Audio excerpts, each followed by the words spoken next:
Hey everybody, welcome to week 279.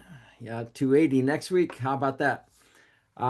What a beautiful day in the neighborhood. Look outside and you see that beautiful Carolina blue sky if you're in Carolina, at least in Charlotte. Anyway, we're going to be talking about last minute tax moves as well as legal moves because the end of the toilet paper roll is spinning fast because we're coming up on January before you know it. I mean, gosh, as soon as you hit Thanksgiving and then you got Christmas moving, it's like, man, oh man. But there are some moves we need to be making now before it's too late. So that's what we'll be talking about. You guys know the drill. You can chat us up and harass us on the chat, ask us questions in the Q&A. And before we go into that, though, breaking news from our Washington, D.C. correspondent, Jack Santaniello. Talk to us, Jack, about what's going on with this tariff beating of the drum with the Supreme Court and all that kind of stuff. So bring us up to speed if you would. Absolutely. A couple things to keep people in suspense just because it's going to be random about it. So apparently, those of us who like McDonald's hamburgers have increased our buying of those because McDonald's is doing well based on their increase in publishing their value meals. Let's see what else. Charlotte is impacted by the FAA issues. I heard initially on the news this morning that it wasn't, and then heard that yes, it is. And so there's that. Um, So the is this the government shutdown with air Air traffic traffic controllers? controllers. Yeah, I mean, Yeah. it's and hopefully it won't impact me the next time I get on a plane unless I have to go somewhere as an emergency is not until the holiday, like Christmas holidays. But my wife travels a lot, so I am prepared for a lot of dinners, party of one, and or with my dog. And maybe also having, to spend the night by myself because she won't be able to make it home on certain evenings, possibly. But it was Yeah. inevitable. I mean, if you know anything about the airline industry, specifically how air traffic control works, which you may now know more about it than you ever really wanted to, just because of the recent coverage of it, not just now, but in recent months, the past year or so. And all these airplane crashes and things like that, and the air traffic control is being fatigued. Keep in mind that they have not, my understanding is they have not been paid. So they're not counted as essential workers. And so they've been working for free, which is also Wow. basically caused them to go get second jobs. So people who need to be not tired and who need to be, totally coherent and dealing in already a stressful job are, in diminished capacity in the sense that they're not at full capacity for their jobs. And so the slowdown was inevitable because the people that are working can't handle it all. And so that's just one of the ripple effects of what's going on there. So, with respect to what's going on with the Supreme Court, what I first wanted to do is go through a little bit of um, you know, basic reminders about how things work with respect to um, the branches. So, recall that, and I had a chart. I don't know where it went. Well, Okay, you're got it. looking, Adam raised your hand. Oh, What's yes. up? Yeah, a fun side note about the air traffic controllers, because I watched the Dennis Quaid Reagan movie while I was on the plane. I didn't make it all the way through, but I knew that Reagan had fired the air traffic controllers. And I was curious, like, well, we fired a bunch of air traffic controllers. Who directed the traffic? The military. So my only point in saying that is like I wonder why we're not doing that. Yeah. You know, you know, other than, hey, we want it to actually be painful for whatever reason we want it to be painful. But yeah, he had the military directing traffic, so go Gipper. Yeah, it's interesting. I didn't know that, and I wonder if it's Well, a matter of just according to Wikipedia, Wikipedia. Okay, that's who directed the traffic. excellent. I also heard this morning that there's a effort to defund Wikipedia because, it is a summary of what people put in. And now that we have this wonderful thing called ChatGPT, then why do we need Wikipedia? So anyway, but also I believe that ChatGPT pulls from Wikipedia as well. So I don't know, very circular. All Yeah. right, civics lesson 101.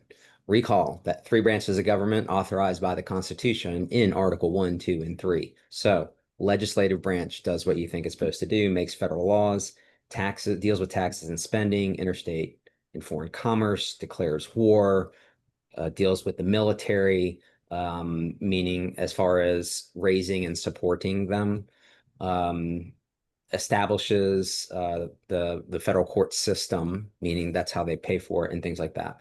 Executive, commander in chief, negotiates treaties, which the Senate must ratify, appoints federal judges, ambassadors, cabinet seats, and proceeds as being the chief enforcement officer of the country, essentially.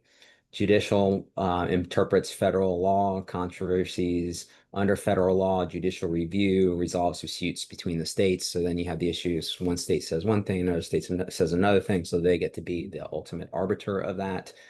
And so that will go in anticipation of something that Adam and I have talked about. Why don't you just go ahead and ask the question if you wish, Adam, or I can just, since you asked me it about 9 minutes ago. Uh, Why don't you do the for some of you who might be wondering. okay.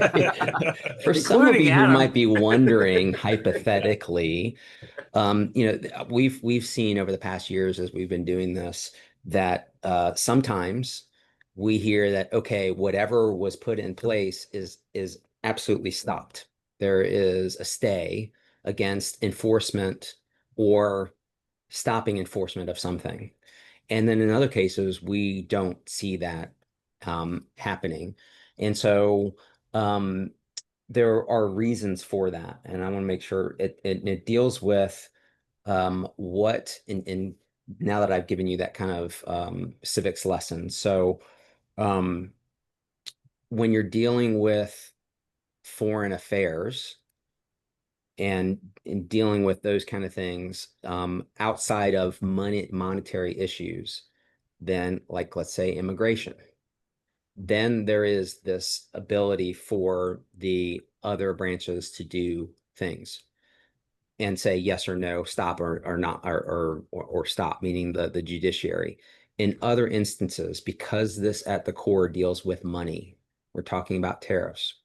There is this level of deference that is given to whatever is already rolling in place.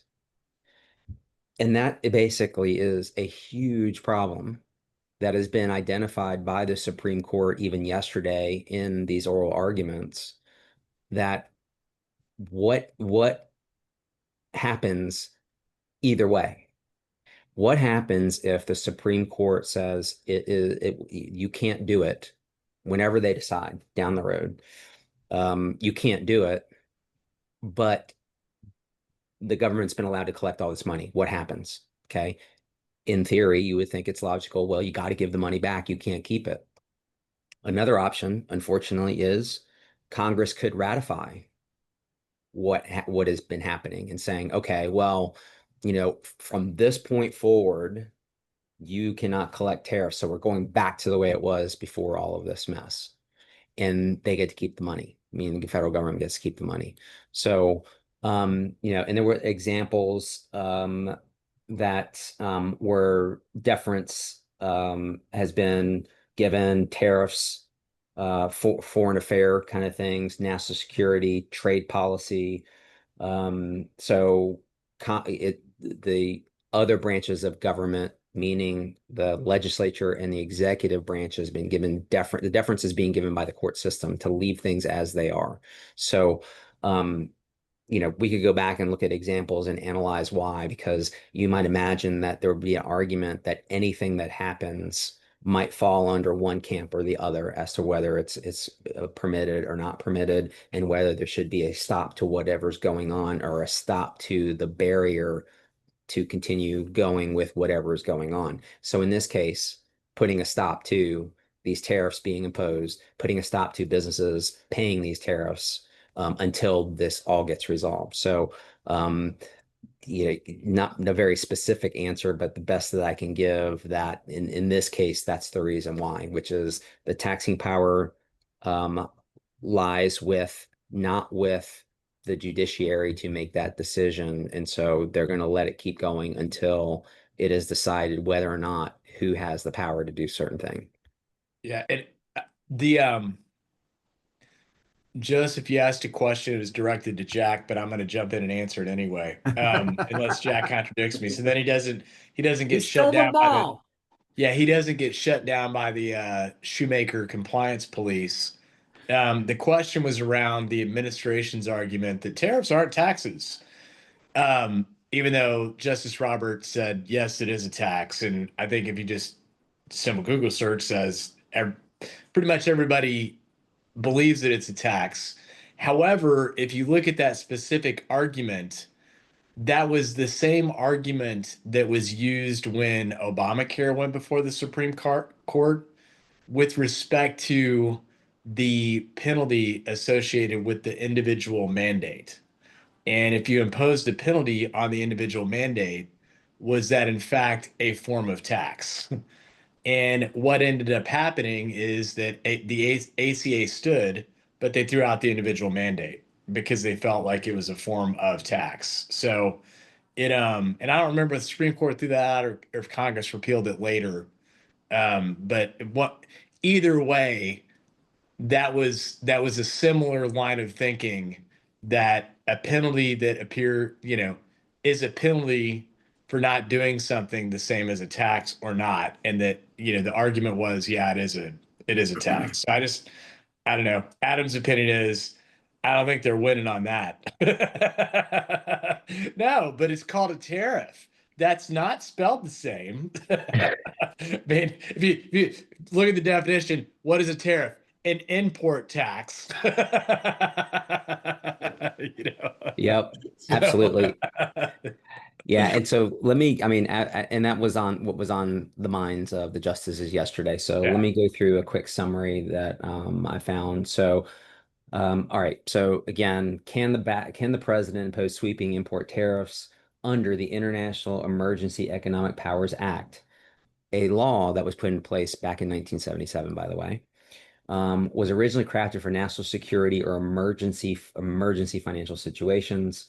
So here's a summary of what happened during the hearing.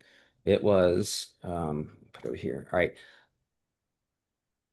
there we go. 2.5 hours of argument, and it wasn't just the liberals that were grilling the solicitor, meaning the attorney for the president's position.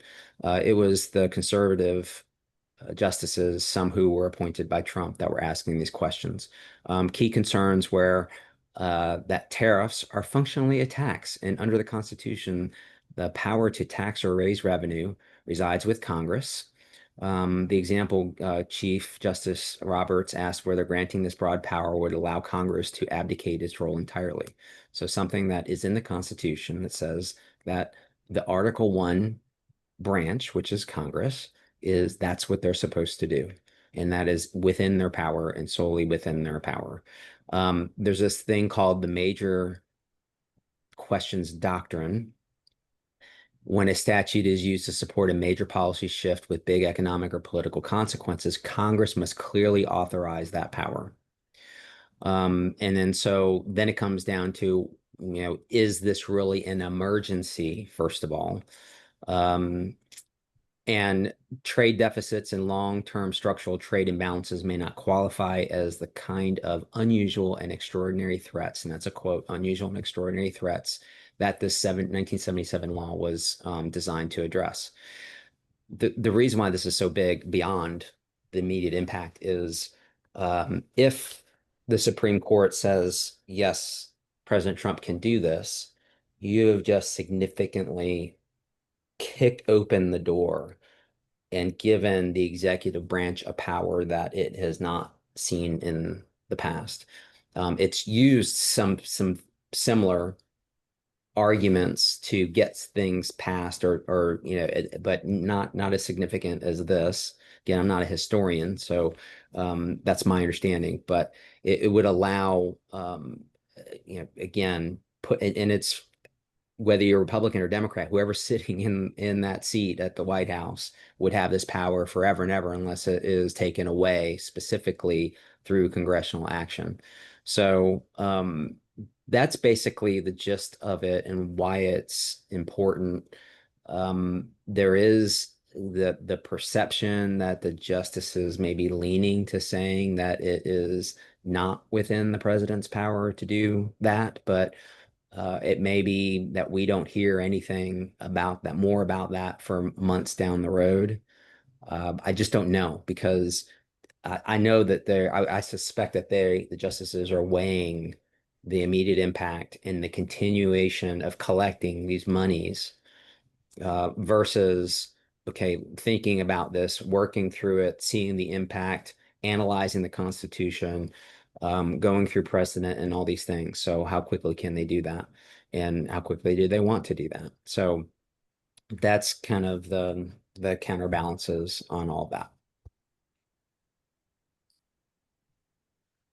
Well, it'll be interesting. If do you think that they, let's say worst case scenario, uh, cease and desist. And by the way, all that money that you collected that you probably went and spent somewhere else, expunged and bring it back. Like, do you think that could even happen?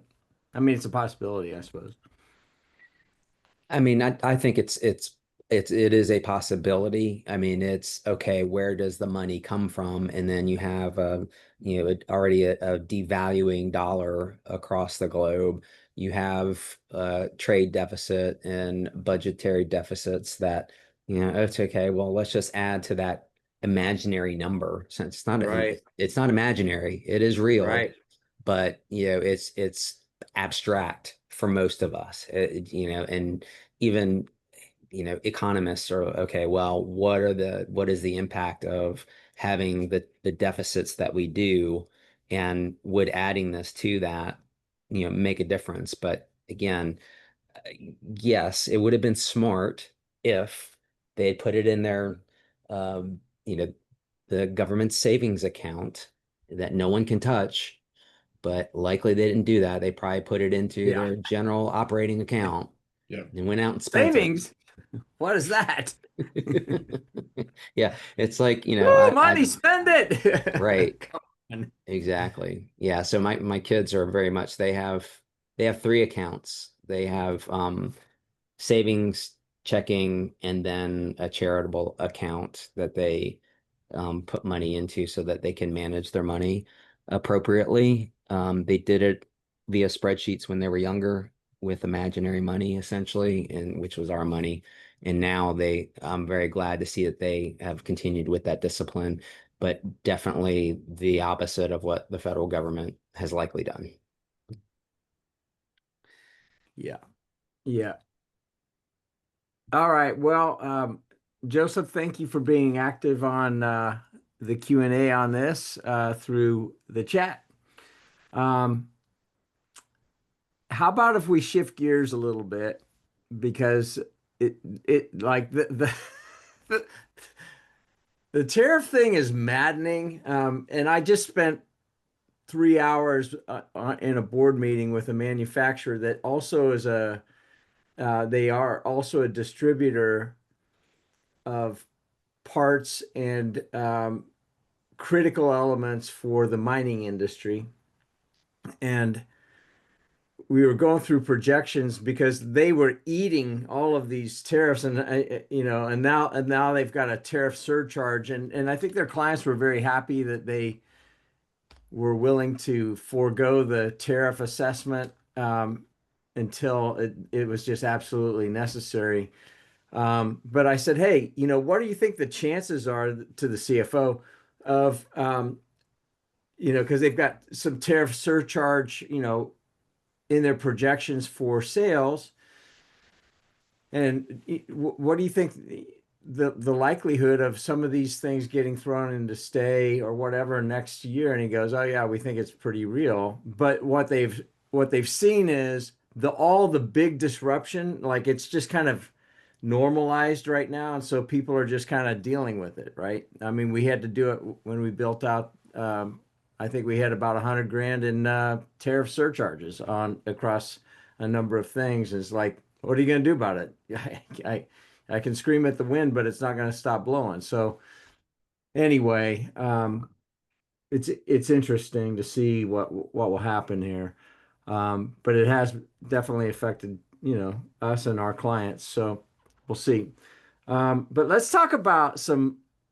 We're at almost the bottom of the ninth inning, and I don't see we're not going to go to 18 innings like the Blue Jays did. I didn't stay up and watch that, by the way. Um, it's 9 innings. It's ending 12:31, and for a lot of people before Christmas. So let's talk about some of the tax strategies, and then we'll move to the same thing on the legal stuff. Like, what should you be dealing with now so you don't hit, the midnight hour and, the carriage turns into a pumpkin? Yeah. All right, Jack, you ready to go on these tax moves? He said he went to ChatGPT. He's got all kinds of information. What do I do? Yeah. So basically, when you think about tax savings ideas, you basically have two buckets. And I know this is going to sound very generic, but bucket one is what's the crap that I got to do before the end of the year?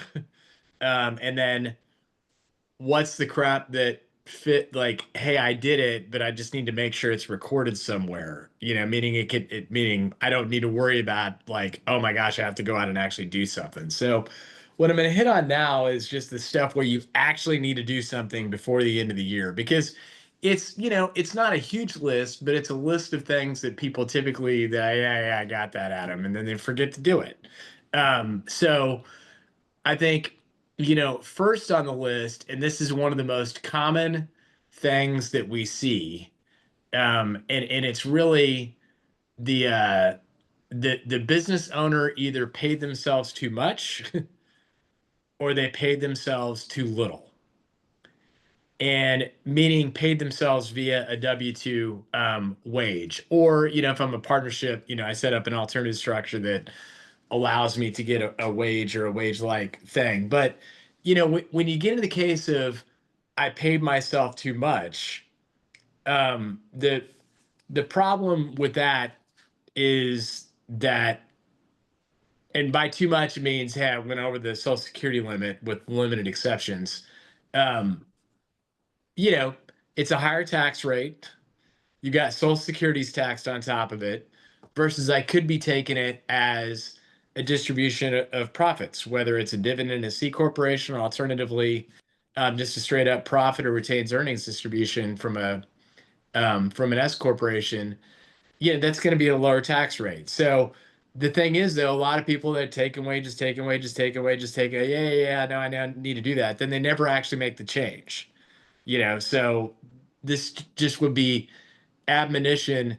Don't be lazy. If your W-2 is more than $160,000 round numbers, you need to be asking yourself, why is that?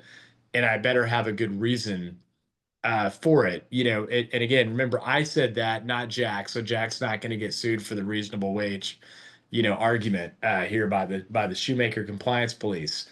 Um, the not enough, while there is a tax requirement to take a legal requirement. The not enough actually has more to do with especially if you're a solo um, owner, could also apply if you have a smaller-ish payroll, is that there's also a deduction that exists in the tax code called Section 199A, which gives you a qualified business income deduction, which gives you a reduction of your taxable income to the extent that you have W-2 wages. So if I'm an S corporation and I make I'm the only owner, let's say hypothetically, I make, $700,000 and I before taking a W-2, and I think I'm getting one over on the IRS by only taking $100,000 wage. Well, I actually left money on the table because my qualified business income deduction at that point was actually limited. It would have actually saved me taxes had I taken more in wage, even factoring in Social Security. I'm not going to go through the math equation now. Um, but my point in saying all that is, you know, there's too much, but then there's also not enough. The point is you want to make sure that you're talking to your tax advisor. If we're your tax advisor, talk to us. We just want to make sure that you've got your wage and the qualified business income deduction dialed in, and those two things are working in tandem together. That's all got to be done before the end of the year because nobody wants to look like the jackass that sent in the corrected W-2 and the amended payroll tax returns. Like, just don't be that guy. you know, you can do it. It's just that, man, I don't, if I ever got asked the question, hey, Jack, why'd you do that? Well, I was trying to stick it to the government. That's why I amended these. It's like, that's not just fix it before you have to file the next returns. Um, so that's number one. Number two is that anything that you were going to buy and depreciate, you actually need to pull the trigger on that before the end of the year. A lot of people, go, well, I mean, it's in transit. Is that technically placed in service? I mean, boatsman's rule of thumb. Again, nobody send this to the IRS, please. If it shows up 6 months later, I'm not going to win that argument. If there was a delay with the truck and it showed up a week later, I can kind of make the case, hey, dude, that was a shipping delay. I had the best of intentions here. It's just a timing difference. But I still, but what I can't do is say, well, I actually bought it and paid for it in January, but I'd like to deduct it in December. Like that dog ain't going to hunt. What has the potential to hunt is I bought it, paid for it, shipment was delayed, or it was sitting on my warehouse uncrated because I gave the people time off. It's like I can make that dog hunt, but you need to buy the stuff before the end of the year to get the ability to deduct it. And then the last one is if you're a cash basis taxpayer, you want to prepay some bills so you can get a deduction for it. You need to do all that stuff too. But like even retirement plans, I mean, as long as you kind of know what you're going to do, you don't actually have to fund the thing until the next year. So a lot of our clients, even with retirement plans, if they already have the plan in place, the amount of the contribution is something that we actually calculate after the end of the year, not before the end of the year. So it's really, if you think about like the big ones that we see all the time that people make boo-boos on, the biggest one is making sure you got your pay dialed in if you're the owner of the company. And then the second is if you're going to buy stuff, go ahead and pull the trigger on it so that you make sure you got it before the end of the year.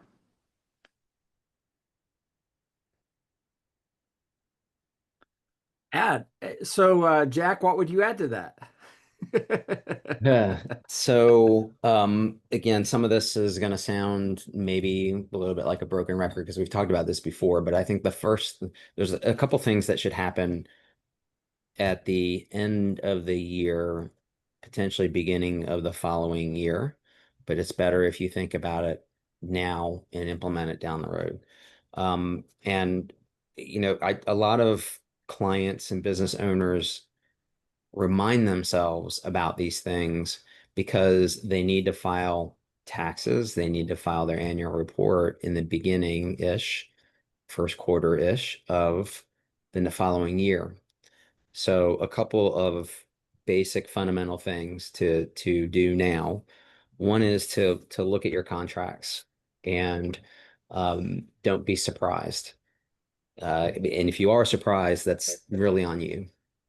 And what I mean by that is it may be that you entered into a contract in 2020, has a 5-year term, maybe has an evergreen renewal, which basically is another way of saying negative notice. So that after 5 years, if it hasn't already been terminated, then it goes into its sixth year, and maybe it's 1 year terms, 12-month terms after that, but there's a step up, an escalation in whatever fees are being paid for the same thing that was being done in the prior 5 years.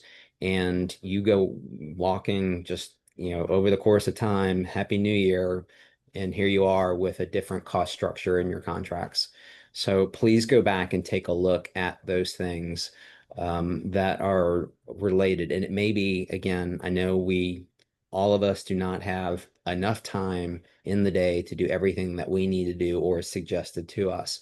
So you may want to start from the back and take those material contracts, which are older, and go back and do that and see what those things are. Now, I will tell you, I don't know if, and I haven't tested like Chat GPT with this. We have our own AI that is specifically for the legal industry. And I have done this within that environment, which I said, take these 5 shareholder agreements. Actually, it was bylaws. Take these 5 bylaws and summarize these provisions, and it pulled up together a chart. So the thing is, within my environment, I know it's safe, confidential. It's within here, it's pulling from our document management system, which is also secure. So, that's a risk that you take by putting this out there. Also, our AI apparently is not learning on itself, so it's not using what our inquiries are to become better. So there are all kinds of safeguards in relation to that. But whatever you do, and maybe it's just going back and creating the old-fashioned Excel spreadsheet. I can't believe I'm saying that. But yes, an Excel spreadsheet manually inputted that has your material contracts, party A, party B, what is the date of the effective date? What is the date of expiration? What are the terms and conditions for renewal? Maybe what are the terms and conditions for an early termination by either party? So have those things kind of mapped out. Once you do that, once you go through the pain of having that, then you will have that, and then you can basically give it to an admin person potentially to continue to modify and monitor that spreadsheet. Yeah, So and go ahead. I was just gonna say I'd echo your comments that nothing's worse than like the zombie renewal. Like, hey, I just didn't, like that was on my to-do list to cancel. I haven't been using it for a while. Clearly I can win the case on the merits that I haven't even logged into the blah blah blah or utilized the service in the, X amount of time. And then, hey, contract says auto renew. Absolutely. And Yeah, and next thing you know, you're calling Jack saying, "Can you just help me get out of this?"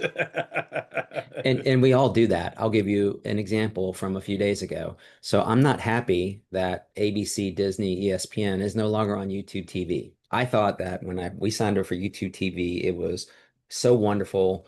We can cut the cord and we can go anywhere, and it'll allow us to use it when we're on vacation. It'll ask us, "Hey, you're not home, are you?" And so, no, okay, fine, it knows.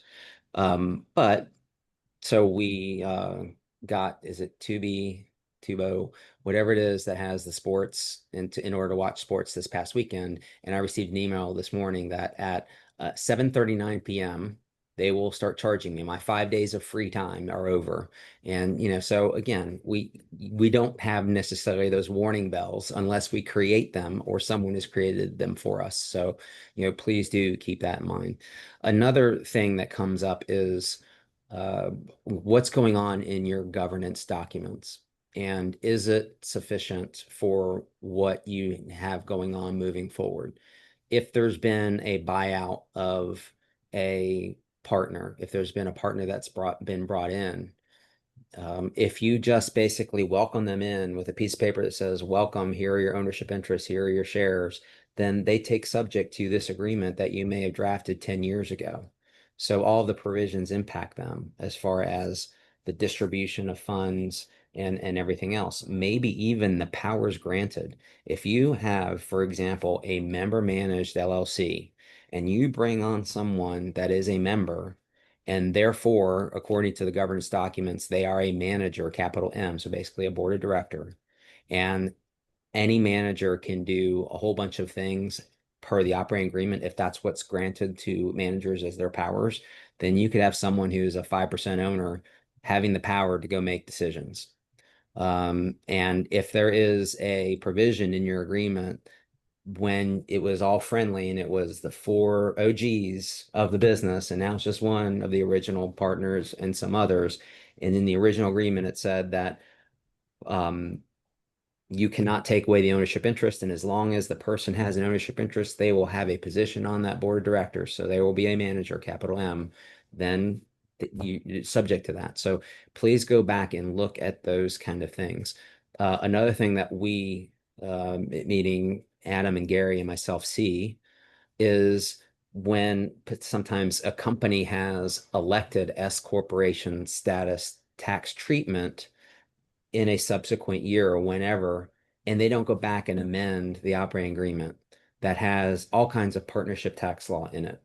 And so you have a governance document that deals in the realm of partnership tax law and those provisions and how you deal with assets, how you deal with distributions, how you deal with those things that is different than how you deal with those things within an S corporation or a LLC that is treated as an S corp for tax purposes or a true S corp. So you need to be mindful of those things. And so, basically the corporate housekeeping cleanup. Another thing that people miss until something happens that causes them to get caught up, and I call those catch-up minutes, which is that you have an entity that was formed in 2010, and for the past 15 years, there has been no formal uh, shareholder meetings, therefore no minutes and no recordation of minutes and no approval of minutes.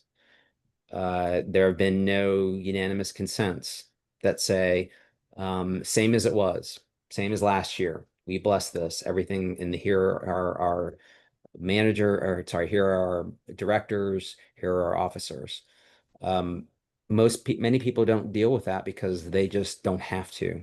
But if you are a true corporation, not an LLC being taxed as a C corp or an S corp, but a true corporation, in most states, you still have to go through these blessings.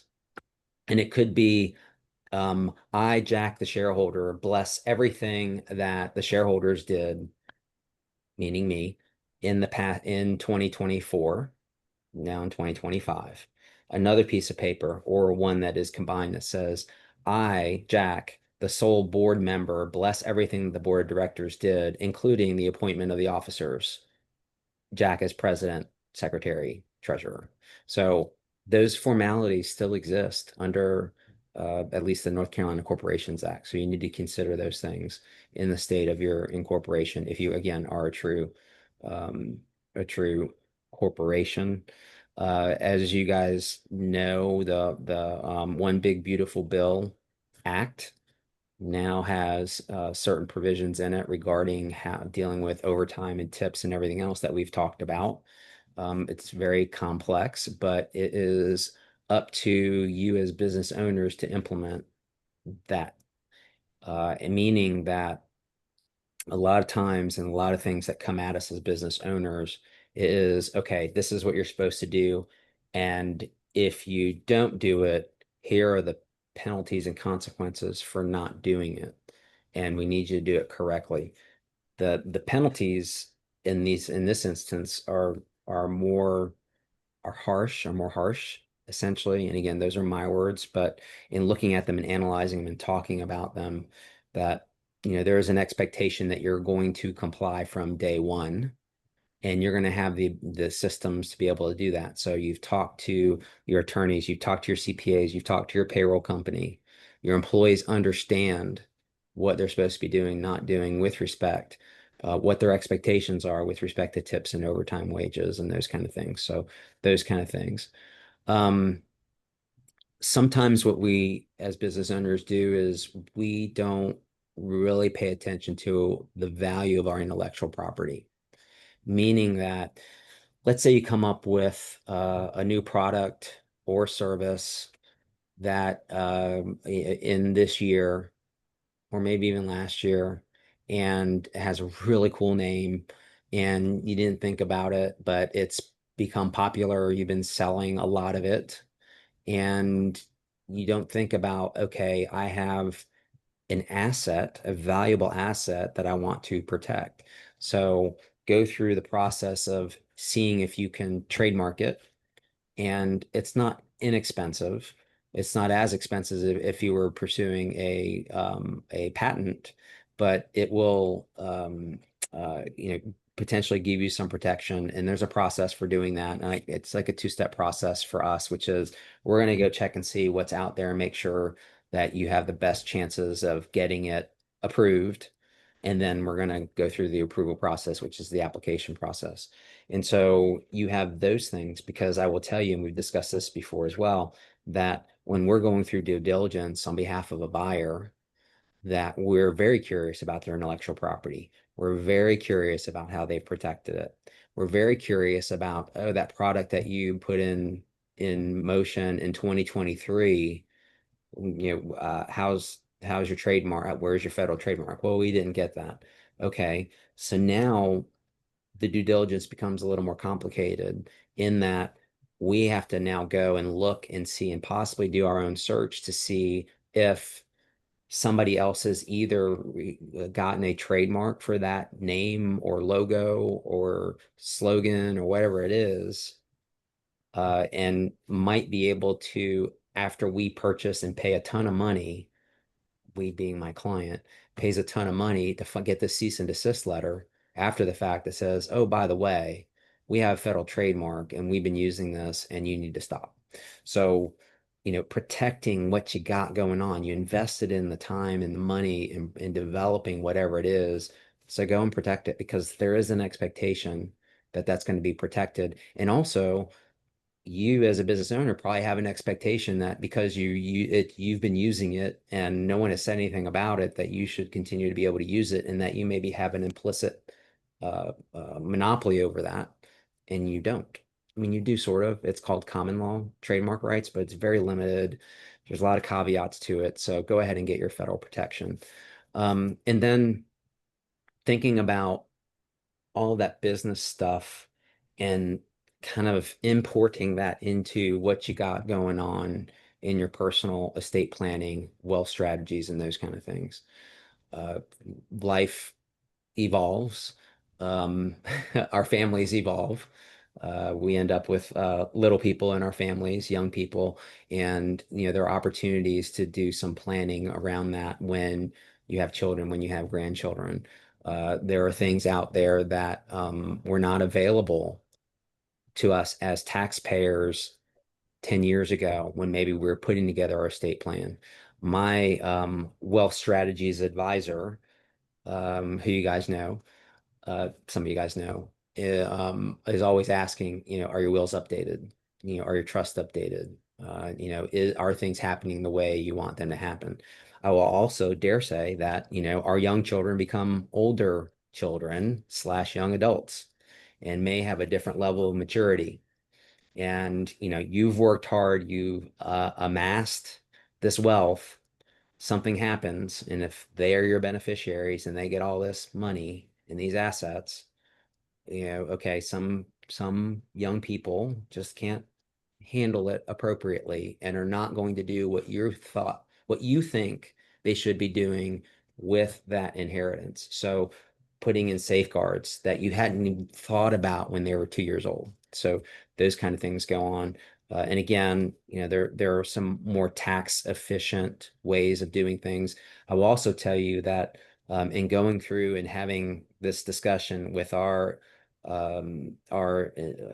wealth planning strategist. He calls himself a strategist, and I'm going to show him this video to prove to him that I actually use that word to describe him.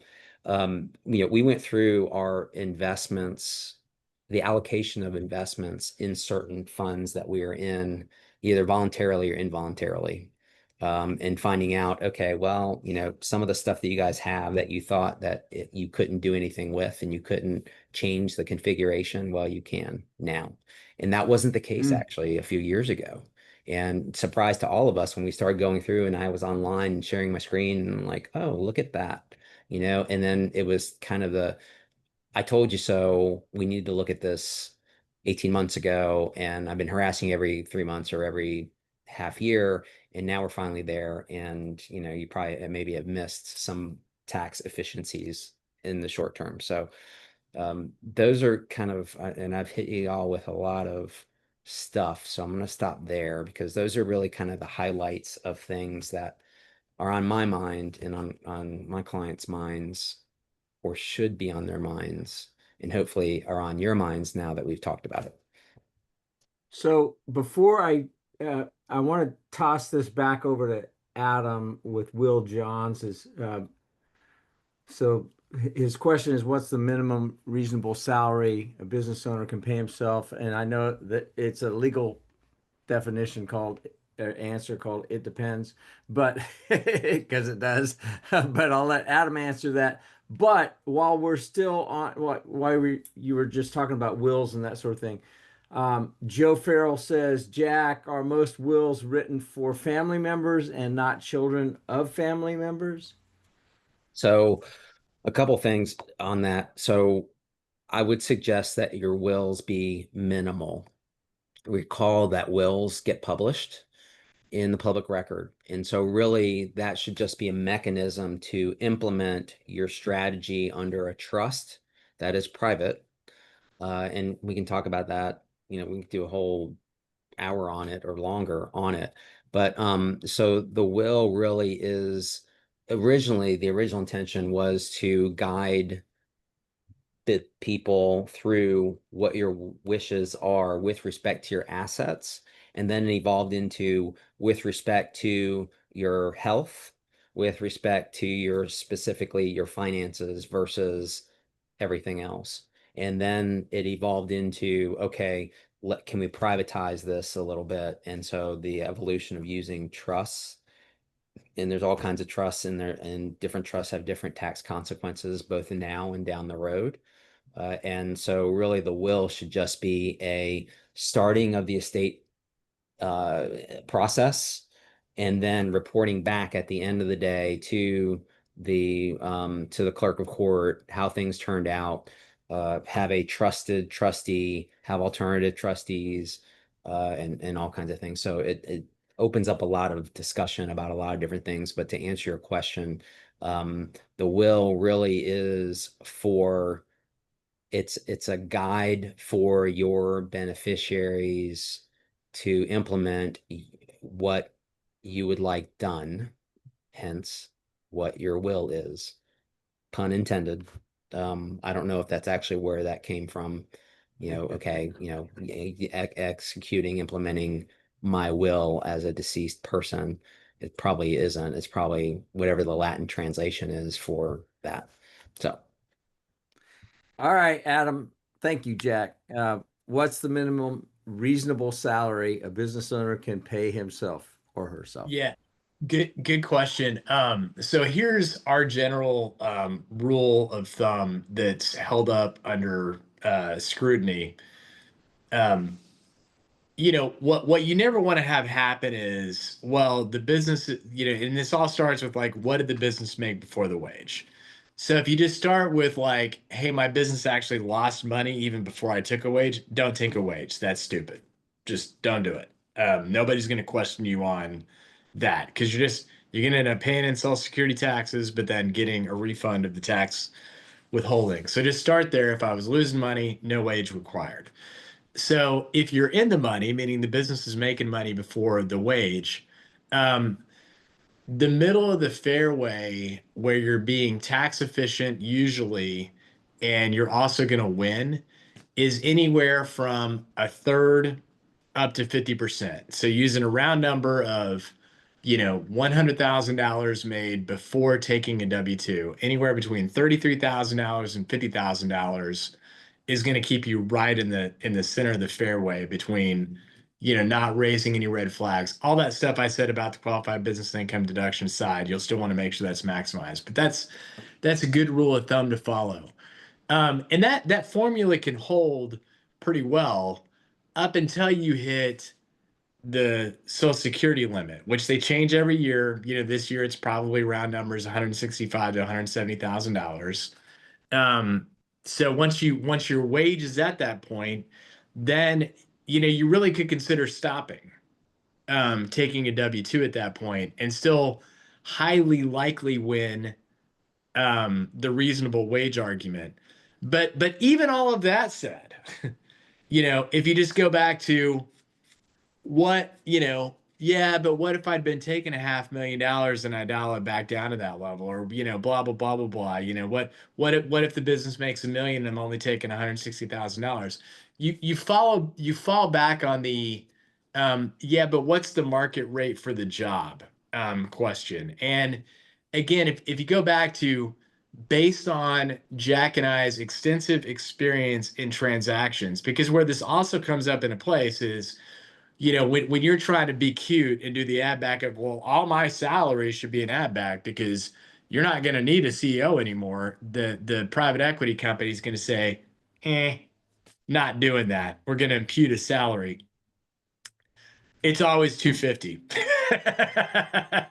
Like it's never, very rarely more, very rarely less. 250 seems to be the magic answer of like, well, that's what private equity thinks that your butt's worth in terms of like a guaranteed wage to pay you no matter what. The only time it's ever more is typically because we negotiated it to be more because it's guaranteed, not because private equity forced it upon somebody as a form of a minimum expectation. So that's where that's where we're going to put it. So just to clarify, FICA limit this year was 176, 100 to be exact. And they're anticipating FICA limit next year somewhere between 181 and 184,000. Yeah, and Joe, to your question, if the wage that you take, only like you only have to take one paycheck. So you could take all the paycheck in one last paycheck for the year and have it apply all the year. And each year really stands on its own. So if you had a really big windfall year, like let's say that, hey, it was a really great year, and I look at my planning and I see that I made $500,000, but I took no W-2. Should I take one or not? Technically, you should. You're in the risk area at that point. But if you think, well, that was just one time, that's going to be your argument. Like that's not going to happen again next year. So, could you win on that? Maybe. I wouldn't bet the house on it, but it's pretty reasonable that it would stand. So it could change every year. Like it doesn't have to be set in stone. So Will did a follow on. He's asking 33 to 50% of the profit. Before the wage. So if before I take the W-2 and I'm at the 50 cent mark, I would have pre-wage $100,000 of profit. I would take a $50,000 paycheck, and now I would have $50,000 of profit on my S corporation in that example. It's still the same 100 grand. I'm just changing the character. Yeah, good. All right. Let's see. Hold on. You betcha. Will. So any other questions for the three amigos before it's lunchtime? While people are thinking about that, I have a totally random public service announcement, and Okay. it actually just happened. So I've been getting more and more random, seemingly misdirected text messages to me. Oh yeah. And and I've had this discussion with my parents, with my kids and everyone else, but here's the latest. Hi, Dr. Donna Sabrina here. Brody isn't feeling well today and I'm worried. Could we book an appointment tomorrow at your clinic for a quick exam and advice? Okay.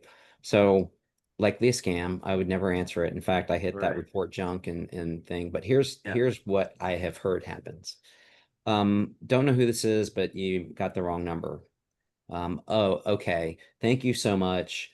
I'm having these difficulty with my pets. Do you have any pets? And Oh then now you've gosh. been engaged in a discussion, and then you become besties, right? Supposedly. That's the scam. Yeah. And so I'm just suggesting to you that they will figure out that when they don't get a response, that maybe they have sent it to the wrong number. So please don't fall for that scam.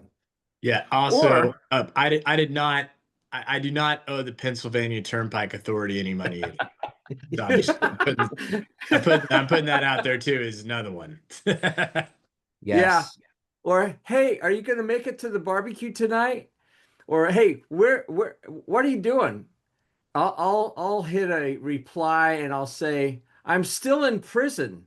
You know this. And then I delete it and then I report and I block them and then I've but I been like to play that way. I've been not super nice with the political ad responses either. Like instead of just saying stop, there might be a few expletives and suggestions of what they might do with themselves. But then I do end up typing stop. Or they just say, or they just put you on stop, right? Because they Yeah, it's don't like like the I'm waiting for the FBI to show up at my house. idea. So I'll leave you with this. Do you remember getting phone calls when we had landlines, and especially at dinner time? Do you guys remember getting all those? Yep. I my I had just gotten home. We're sitting down, and I don't even know if we had caller ID on it or whatever. But I ended up taking it, and it was somebody trying to sell carpet cleaning. My kids and my wife overheard me say, like, oh my gosh, your timing is perfect.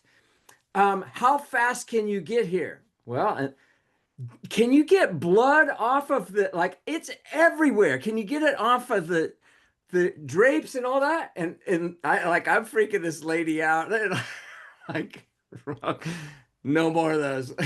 But you can do the same thing with those random texts. I'm just saying. Block them then.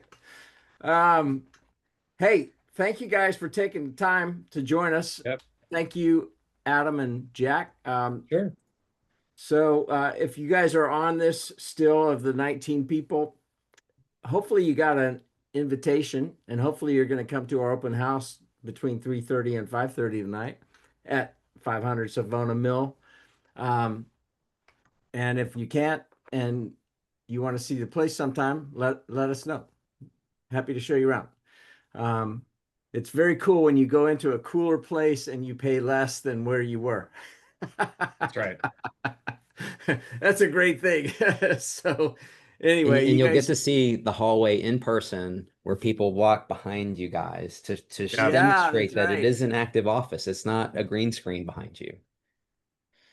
Oh, so an email invite. All right. So you don't even need an invite. Here's the deal. 500 South Turner Avenue. It'll take you to the back door. Just go to the big pylon in the corner. So there's a big condo place that has this big mural on it. But I think it's called Savona Mill Way or Place. I can't remember. It's just a little drive and then hug this big mill and go up the parking deck. It's a two-story parking deck. Go right across and you're in there. But 3:30 to 5:30, we'll be there. Be there, be square. But And anyway, Adam and Gary will have the extra drink tickets in their pocket if you get through the two allocated yeah, tickets. yeah, that's right. Yeah, since neither one of us are drinking, so you can have mine. All Yeah. right. Thank you guys. Have a good one. And this will be put All up right. on the GW YouTube channel and same way with Shoemaker. See you guys. All right. See you Thank you. guys. Bye. Bye.